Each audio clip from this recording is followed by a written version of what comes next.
This is what a restaurant hood clean job looks like. Containment setup, system being clean, everything running the way it should. Most people don't even know this industry exists, but every restaurant you walk into has a system like this above the ceiling. And by law, it has to be cleaned.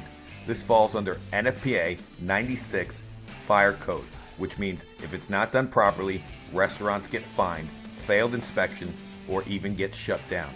So this isn't optional work, it's required work. And that's what makes this business so powerful. Because every 1, 3, or 6 months, these systems have to be serviced. That creates recurring revenue, not one-time jobs. I'm talking 500, 800, 1,000 plus per job, and these are repeat accounts. When I built my company, this is what it looked like. Teams out working, jobs getting done, and consistent clients on schedule. And here's the part most people miss. Good companies in this industry are hard to find. Restaurants deal with unreliable crews, miscleaning, and people who don't understand compliance. So when you show up professionally and actually do the job right, you stand out fast. Click the link, start earning, and get certified. You won't regret it.